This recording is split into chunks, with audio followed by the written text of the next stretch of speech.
الرحمن الرحیم یا ایہا الذین آمنوا کتب علیکم الصیام کما کتب علی الذین من قبلکم لعلکم تتقون۔ قال النبی صلی اللہ علیہ وسلم لکل شیء زکاۃ وزکاۃ الجسد الصوم، او کما قال صلی اللہ علیہ وسلم صدق اللہ العظیم وصدق رسولہ النبی الکریم۔ ان اللہ وملائکتہ یصلون علی النبی یا ایہا الذین آمنوا صلوا علیہ وسلموا تسلیما۔ اللہم صل علی سیدنا ومولانا محمد معدن الجود والکرم وآلہ وصحبہ وبارک وسلم۔ حمد و صلاۃ کے بعد قرآن مجید سورہ بقرہ، اللہ تبارک و تعالی نے ارشاد فرمایا یا ایھا الذین آمنوا کتب علیکم الصیام، اے ایمان والو تم پر روزے فرض کیے گئے، کما کتب علی الذین من قبلکم، اسی طرح جس طرح تم سے پہلے لوگوں پر فرض کیے گئے تھے، لعلکم تتقون، تاکہ تم پرہیزگار ہو جاؤ، متقی ہو جاؤ، اللہ سے ڈرنے والے بن جاؤ، گناہوں سے بچنے والے بن جاؤ، اپنی زندگی کو رب رسول کے احکامات کی روشنی میں گزارنے والے بن جاؤ۔ روزہ ایک پریکٹس ہے، ایک مجاہدہ ہے، ایک جد و جہد ہے۔ جد و جہد کس چیز کی؟ اللہ کی رضا کے مطابق اپنے آپ کو ڈھالنے کی جد و جہد۔ صوم کا لغوی معنی ہوتا ہے رک جانا۔ حلال رزق سامنے پڑا ہے، حلال مشروب سامنے پڑا ہے، حلال رشتہ بیوی کا موجود ہے، لیکن ان سب چیزوں سے حالت روزہ اللہ کی رضا کے لیے رکنا، اس کا نام روزہ ہے۔ صوم کا معنی رکنے کے ہیں، پرہیز کرنے کے ہیں، بچنے کے ہیں۔ ہر چیز موجود ہے لیکن اللہ کا حکم نہیں ہے تو لہٰذا کھا نہیں سکتے۔ تو رب فرماتے جب جائز چیزیں تو میری مرضی کے بغیر میرے حکم کے نہیں کھا سکتا، تو نے رکنا ہے تو حرام کیسے کھا لیتا ہے؟ جب جائز چیز کے لیے تجھے حکم ہے، میں کہوں تو کھائے گا، میں کہوں تو نہیں کھائے گا، میں نے حکم دے دیا جائز ہے، روٹی ہے، کھانا ہے، گوشت ہے، تیری فریج میں پڑا سارا کچھ، تو با اختیار ہے، منہ میں دانت بھی ہیں، ہضم کرنے کو ہاضمہ بھی ہے، بھوک کی شدت بھی ہے، پر میری اجازت کے بغیر تو کھا سکتا؟ روزہ رکھ لیا، اب تجھے حکم نہیں کہ تو کھائے۔ جب جائز چیز میری مرضی کے بغیر نہیں کھا سکتا تو ناجائز کیسے کھائے گا؟ میرے نبی پاک علیہ الصلوۃ والسلام نے اپنے خوبصورت الفاظ کے اندر اس مفہوم کو بیان فرمایا۔ محبوب پاک صلی اللہ علیہ وسلم فرماتے جس نے جھوٹ نہیں چھوڑا، غیبت نہیں چھوڑی، برائی نہیں چھوڑی، اللہ کو اس کے بھوکے پیاسے رہنے کی کوئی ضرورت نہیں۔ وہ کاہے کا رکا ہے جب کوئی کام تو اس نے اللہ کی رضا والا کیا نہیں؟ روزہ رکھ کے دغا کر رہا ہے، روزہ رکھ کے جھوٹ بول رہا ہے، روزہ رکھ کے کم ماپ رہا ہے، تول رہا ہے، دھوکہ دے رہا ہے، رشوت لے رہا ہے، فراڈ کر رہا ہے، حرام کا مال اکٹھا کر کے کہتا ہے اس میں سے چلو 10 دیگیں بھی پکا دیں گے۔ وہ بھائی جو کام اللہ نے تجھے کرنے کا حکم دیا تھا جب تو وہ بجا ہی نہیں لا رہا، مقصد روزہ ہی تو حاصل لعلکم تتقون۔ روزے کا مقصد یہ ہے کہ تو پرہیزگار ہو جائے۔ میرے نبی پاک علیہ الصلوۃ والسلام کی بارگاہ عالی مرتبت میں 2 عورتیں آئیں، یہ چیزیں کھا لو، کہنے لگی محبوبہ ہم نے روزہ رکھا ہوا ہے۔ فرمایا نہیں تمہارا تو روزہ نہیں ہے، حضور رکھا ہوا ہے روزہ، سحری سے لے کر اب تک کچھ نہیں کھایا، شام تک بھی نہیں کھائیں گی۔ محبوب نے فرمایا ذرا کہہ تو کرو، الٹی تو کرو۔ کہہ کی تو ان کے حلق سے خون بھی نکلا اور گوشت کے لوتھڑے بھی نکلے، پھوٹیاں بھی نکلی۔ نبی پاک نے فرمایا وہاں بیٹھ کے تم نے اپنے جاننے والوں کی غیبت نہیں کی، چغلی نہیں کھائی، خاموش جھک گئی۔ نبی پاک نے فرمایا تم نے قرآن نہیں پڑھا کہ جو اپنے بھائی کی غیبت کرتا ہے وہ مردہ بھائی کا گوشت کھاتا ہے؟ تو گوشت کھا کے بھی تمہارا روزہ رہ گیا۔ کس طرح کا روزہ ہے کہ صاحب روزہ رکھ کے نہ رکھنے والوں پہ تنقید کر رہے ہیں، تراویحاں پڑھ کے نکلے ہیں تو کہتے ہیں میں اکیلا ہی نیک ہوں، باقی تو محلے میں کوئی پڑھتا ہی نہیں۔ یہ کیسا تیرا روزہ ہے کہ تو روزہ رکھ کے تو اس کے مقصد کو نہیں سمجھا؟ لعلکم تتقون، روزہ دار تو وہ ہے کہ روزہ رکھا ہوا ہے، کھانے بھی سے رکا ہے، پینے سے بھی رکا ہے، عمل زوجیہ سے بھی رکا ہے، پھر وہ جھوٹ سے بھی رکے، غیبت سے بھی رکے، بدنگاہی سے بھی رکے، حرام خواری سے بھی رکے ساری چیزوں سے۔ یہ بتلائیے کہ روزے کی حالت میں اپنی بیوی کے پاس جانا منع ہے تو غیر محرم کو دیکھنا جائز ہے؟ ہمارے ٹی وی پہ میں نے پہلے بھی کہا تھا کہ ہم ٹھیکیدار اور ذمہ دار نہیں ہیں مذہب کے۔ یہاں ہمارے آنے سے پہلے بھی کوئی بیٹھا تھا، ہم مریں گے تو یہاں ہم سے بڑے بڑے نیک لوگ بیٹھیں گے، کوئی بندہ ذمہ دار نہیں ہے۔ بڑے بڑے کج کلا، صاحب جبہ و دستار، بڑے بڑے صاحب بصیرت، آئمہ، فقہا، علماء، زعماء، نقبا، صوفیاء، اولیاء، غوث، کتب، ابدال، اوتاد، کتب الاقطاب، جانے کون کون آئے، علماء آئے، مفسرین آئے، محدثین آئے، گزر گئے۔ ہم تو خاک نشین لوگ ہیں، تھوڑا کام کرنے والے، تھوڑی صلاحیت رکھنے والے۔ لیکن بھائی اگر کرتے ہیں تو ایک ساتھ دوسرا نہیں کرتے۔ یہ کس طرح کا دین سکھانے لوگ نکلے کہ شوال سے لے کر شعبان تک گانا سنایا جائے گا، شعبان سے لے کر شوال تک ناچ گانا کیا جائے گا، شوال سے لے کر شعبان تک دھما چوکڑی ہوگی، رمضان آئے گا تو حدیثیں سنائی جائیں گی، رمضان آئے گا تو لوگوں کو قرآن پڑھ کے سنایا جائے گا۔ یہ مذہب بانج نہیں ہے کہ گویے مذہب سکھائیں گے، ایکٹر مذہب سکھائیں گے۔ یہ مذہب بانج نہیں ہے کہ ایک گلاس کے اندر پہلے شراب پی لو، پھر اسی گلاس میں رمضان آئے تو شہد بانٹنا شروع کر دو۔ یہ بانج نہیں، یہ میرے رسول اللہ کا مذہب ہے۔ اگر تمہیں شوق ہے دین سیکھنے سکھانے کا، یکم رمضان کو توبہ کرو اور کہو کہ ہم ٹی وی پہ بیٹھ کے حدیثیں سنائیں گے تو سارا سال سنائیں گے، اور جس زبان سے حدیث نکلے گی پھر اس سے کبھی گندا گانا نہیں نکلے گا، پھر کبھی ناچ گانا نہیں ہوگا۔ یہ کون سا مذہب ہے جو بیویاں سکھا رہی ہیں؟ یہ کون سا دین ہے جو عورتیں سکھا رہی ہیں؟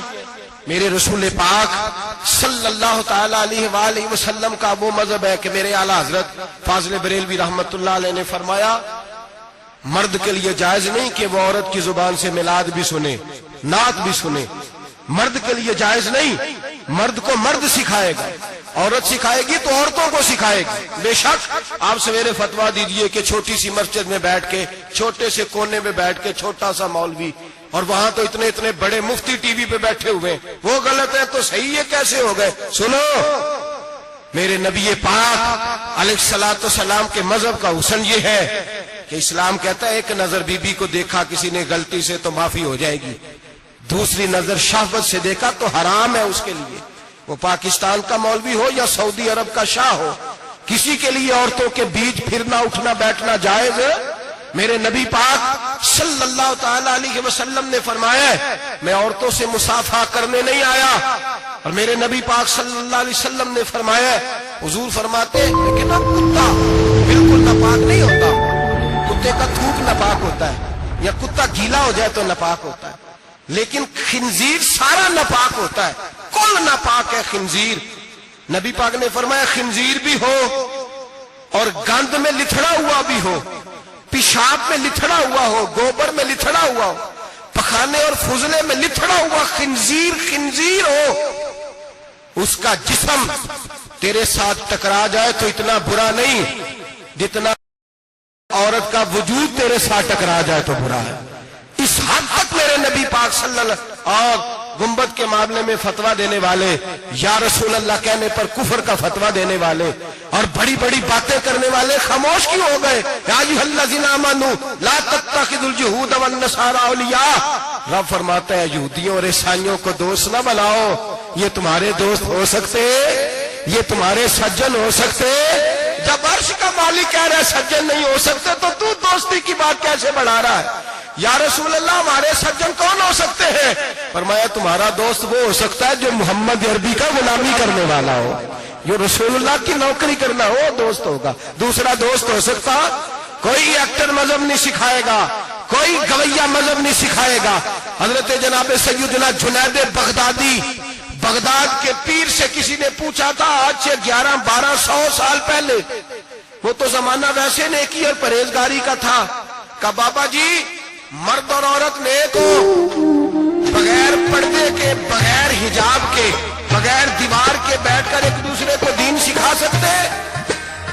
حضرت صاحب بتائیے، مرد اور عورت نیک ہو تو بغیر پردے اور حجاب کے ایک دوسرے کو دین سکھا سکتے ہیں؟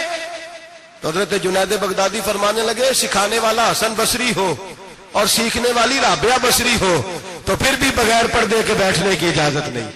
تو مفتی صاحب کو اجازت کس نے دی؟ مولانا صاحب کو اجازت کس نے دی؟ بڑا وہ نہیں ہوتا جو ٹی وی پہ زیادہ آتا ہے، بڑا وہ ہوتا ہے جو رسول اللہ کے دین پہ عمل زیادہ کرتا ہے۔ حضرت عبداللہ ابن مسعود رضی اللہ تعالیٰ عنہ فرماتے زیادہ باتیں کرنے والا عالم نہیں ہوتا۔ حضور پھر عالم کون ہوتا ہے؟ فرمایا پڑھو قرآن، انما یخشی اللہ من عبادہ العلماء۔ فرمایا بڑا عالم وہ ہوتا ہے جو اللہ سے زیادہ ڈرتا ہے، اس لیے کہ رب وہ ہے جو اللہ سے زیادہ ڈرتے ہیں، خوف رکھتے ہیں۔ تو میرے بھائی رمضان المبارک میں بچنا ہے، پرہیز کا وقت ہے، تو کوئی شخص بھی کوئی شو نہ دیکھے، میری منت ہے آپ حضرات، کوئی شو نہ دیکھے۔ عورت کا تو پردہ ہے، تو ہمیں تو تماشے پہ لگا دیا گیا، عجیب قسم کے ایکٹر آ گئے اور مذہب سکھا رہے ہیں۔ میری اپیل ہے آپ سے کہ سحری افطاری کے وقت ٹیلی ویژن بند رکھیں، کیا چیز کھول کے رکھیں؟ یا قرآن کھول کے رکھیں یا رسول اللہ کا فرمان کھول کے رکھیں، اللہ رسول کی طرف توجہ رکھیں، وہ سیکھنے سکھانے کا وقت ہے۔ چھوڑیں گویوں سے دین سیکھا جائے گا، ہمیں کوئی شکوہ نہیں، یہ پکی توبہ کریں، سویرے آئیں آ کے دین سکھائیں۔ اور میں ان سے بھی اپیل کروں گا کہ آؤ دین سکھاؤ۔ حضرت فضیل بن عیاض فرماتے ہیں میں ڈاکو تھا، کبھی کبھی چھپ چھپا کے جمعہ پڑھا کرتا تھا، پھر میں نے توبہ کی تو سچی توبہ کی، پھر میں نے توبہ کی تو رب کو راضی کرنے والی توبہ کی، پھر میں نے توبہ کی تو چھوڑی ہر شے، غریبوں کا لوٹا ہوا مال واپس کیا، جس کے پیسے نہ دے سکا اس کے گھر میں جا کے اس کی بھینسوں کو چارہ ڈالا، اس کے اونٹوں کی خدمت کی، میں نے قرضے چکائے۔ فرمایا میں سچی توبہ کر کے مسجد آیا، جس خطیب کے پیچھے میں جمعہ پڑھا کرتا تھا وہ میرے ہاتھ بیعت کر کے مرید ہو گیا۔ اللہ تبارک و تعالیٰ نے اپنے بندوں کے دل میری طرف پھیر دیے، پھر تمہیں اس میں انعام دینے کی ضرورت نہیں پڑے گی، پھر تم کٹیا نشین بن کے بھی دین پھیلاؤ گے تو اللہ اس میں تاثیر پیدا فرما دے گا۔ تو روزے کا معنی رکنا ہے، روزے کا معنی بولیے، روزے کا معنی رکنا، کس سے؟ جھوٹ سے، غیبت سے، بدی سے، بد نگاہی، کھانے پینے۔ روزہ کس پہ فرض ہے؟ امیروں پہ کہ غریبوں پہ؟ جی کہنے میں تو کام ہی، میرا تو کام ہی محنت مزدوری والا، میں کیسے روزہ رکھوں؟ میں تو دیہڑی لگاتا ہوں تو روزہ کیسے رکھوں؟ میں نے نہیں کسی حدیث میں پڑھا کہ روزہ وہ رکھے جو دفتر میں بیٹھتا ہے۔ صحابہ کے زمانے میں تو دفتر ہوتے ہی نہیں تھے، کسی جگہ نہیں لکھا ہوا روزہ وہ رکھے گا جو اے سی میں بیٹھتا ہے، تب تو اے سی تھے ہی نہیں۔ حضرت ابوبکر صدیق رضی اللہ تعالیٰ عنہ سے لے کر جناب بلال تک سارے اپنے ہاتھ سے کام کرتے، سارے اپنے ہاتھ سے کام کرتے، سارے۔ حضرت عمر فاروق رضی اللہ تعالیٰ عنہ خلیفہ وقت ہونے کے باوجود مال غنیمت کے اونٹ چرنے جاتے تھے تو چراگاہ میں چھوڑنے میں جاتے تھے، لینے بھی آتے تھے واپس۔ سارے لوگ اپنے ہاتھوں سے مشقت والے کام کرتے، حضرت بلال مزدوری کرتے، سلمان فارسی مزدوری کرتے، مقداد مزدوری کرتے، صحابہ مزدوریاں کرتے، روزے رکھتے۔ اور رمضان کے جانے کا وقت ہوتا تو در رسول پہ کھڑے ہو کے عرض کرتے محبوبہ دل نہیں بھرا، دل کرتا ہے کبھی رب سارا سال ہی روزے عطا کرے، سارا سال رمضان دے تو ہم سارا سال روزے رکھنے کو تیار ہیں۔ جذبہ تھا، طاقت تھی، ہمت تھی۔ آج نوجوان لڑکا ہے کہتا ہے مجھ سے بھوک برداشت نہیں ہوتی۔ میرے بھائی رب بیماری لا دینا، اللہ سے دعا مانگے اللہ شفائے عطا فرمائے، اور دعا کرے اللہ آزمائش سے محفوظ فرمائے۔ آپ یقین کریں میں نے لوگوں کو دیکھا ہے حلق سے قطرہ نہیں اترتا، خوراک کی نالی لگی ہوئی ہے، اعلیٰ غذائیں پکی ہوئی پڑی ہے، عرش کا مالک کہتا ہے میں تیرے حلق سے گزرنے نہیں دوں گا، قانون بن گیا۔ میں نے دیکھا ہے ڈرپ پہ لوگ زندہ ہے، بوتل لگی ہوئی ہے گلوکوز کی، گزارا چل رہا، اعلیٰ غذائیں پڑی ہیں، لاکھوں روپیہ تجوری میں پڑا ہے۔ مالک کہتا ہے تو نہیں کھا سکتا تو وہ کھانے نہیں دیتا، نہیں کھانے دیتا۔ ایک شخص یورپ کے علاقے کا، میں کسی کالم نویس کا پڑھ رہا تھا، وہ کہتا میری خربوں میں جائیداد ہے لیکن میرے معدے میں ایسی تکلیف ہے کہ میں آٹے کو چھان کر جو اوپر سے بورا نکلتا ہے صرف وہ کھا سکتا ہوں، اس کے علاوہ میں کائنات کی کوئی نعمت کھا نہیں سکتا۔ اور میرے بھائی وہ جب چاہے تو بڑے بڑے کھانے کھانے سے تجھے روک دے، تیرے دانت چبانے کے قابل نہ رہے، زبان نگلنے کے قابل نہ رہے، معدہ تیرا ہضم کرنے کے قابل نہ رہے، وہ جب چاہے تو جو مرضی کر لے.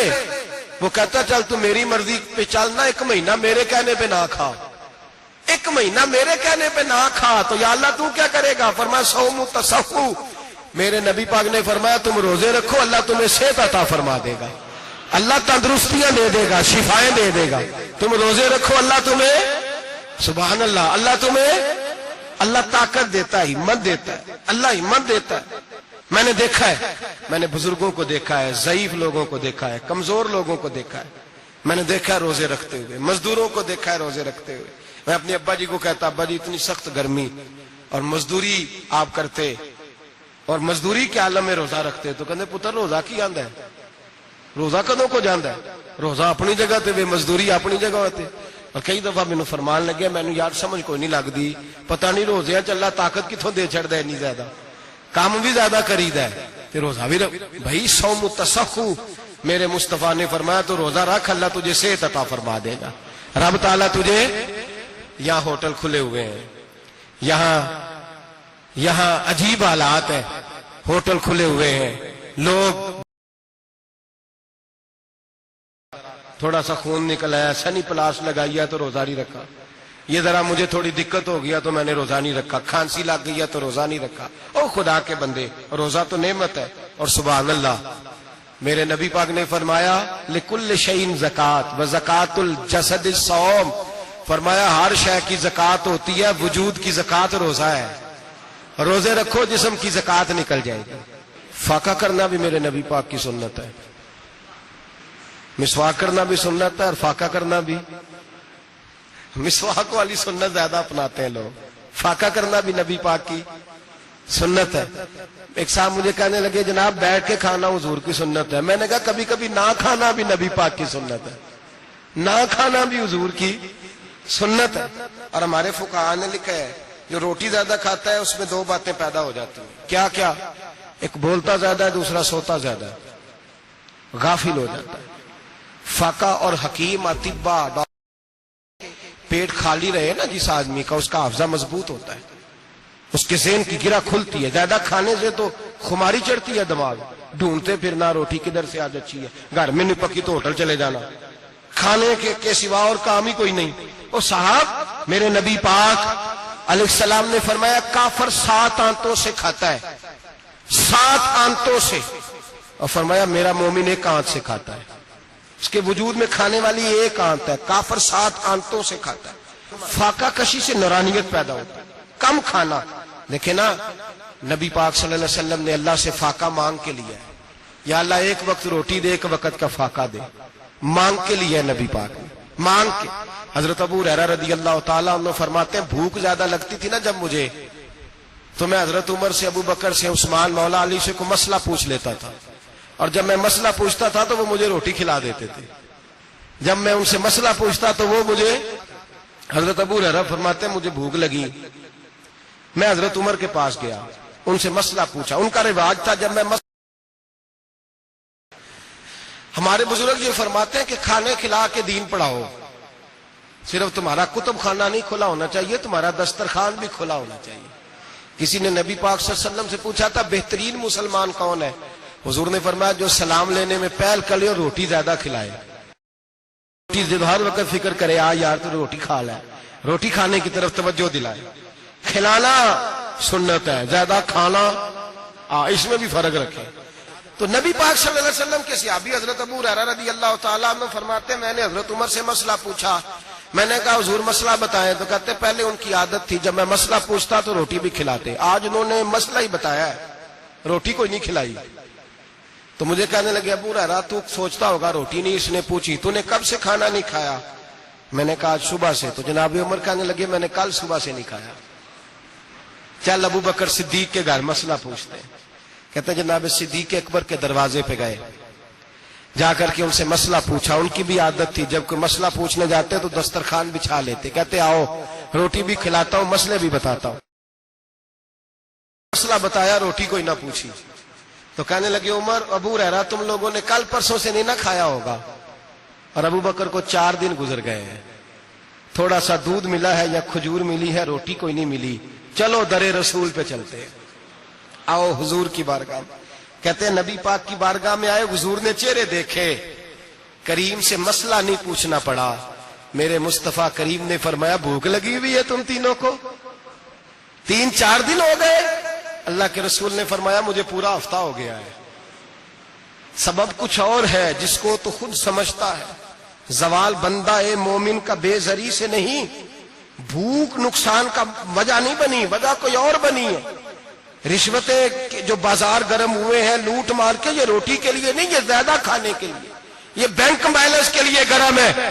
یہ لوٹ مار کا مقصد کوٹھیاں بنانا ہے، روٹی کا تو رب کریم کا وعدہ ہے۔ جو روز روتا ہے شام کو کہ میرا کاروبار کوئی نہیں، اصل میں کہتا ہے بنگلہ کوئی نہیں، اصل میں کہتا ہے کار کوئی نہیں، پجارو کوئی نہیں، روٹی تو اللہ عطا فرماتا ہے، اس کا وعدہ ہے۔ فرمایا حضور نے 3 دن بیت گئے، چلو میرا بے تکلف صحابی ہے ابو الحسن انصاری، وہ بڑے نصیب والے ہوتے ہیں جن کو میرے نبی پاک خود کہتے تھے کہ تیری فلانی ذمہ داری ہے۔ اس زمانے کا تو کسی کو کہہ دیا جائے یہ تیری ذمہ داری ہے تو کہتا ہے یہ تو پھٹیکے ڈالنے لگ گیا، یہاں سے تو چھٹی کر جانی چاہیے۔ خوش ہوتے تھے صحابہ کہ ہماری ذمہ داری لگی۔ کہتے ہیں حضرت ابو الحسن انصاری کے گھر گئے، نبی پاک نے فرمایا بھوک بڑی لگی ہے کھانا لا۔ کہتے ہیں حضور نے اسے کہا تو اس آدمی کو تو وجد ہی ہو گیا، اس نے کہا میرے اتنے نصیب کہ حضور کا یہ کھانا کھلا۔ آؤ دیکھو دنیا والو، آج جو سب سے زیادہ عزت والا ہے وہ میرا مہمان بنا ہوا ہے۔ فرماتے ہیں وہ دوڑے گئے، بکری اٹھائی، ذبح کی، بیوی کو کہنے لگے روٹی تیار کر، ادھر کھجوریں توڑی، انگور توڑے، کہنے لگے حضور آپ جب تک تناول کریں تب تک کھانا پک جاتا ہے۔ حضرت عمر کہتے ہیں روٹی پک کے آئی، بڑا پیارا گوشت، بڑا اچھا سالن، بڑا خوبصورت خلوص والا کھانا۔ فرماتے ہیں میں نے بڑا ہی کھایا۔ نبی پاک نے نہ ایک روٹی لی اور چھوٹی چپاتی، تھوڑا تھوڑا سالن کونوں سے، اور جب نبی پاک نے کھا لیا تو حضور کی آنکھوں میں آنسو آئے۔ حضرت عمر کہنے لگے حضور روئے کیوں؟ نبی پاک نے فرمایا سوچتا ہوں 7 دن کے فاقے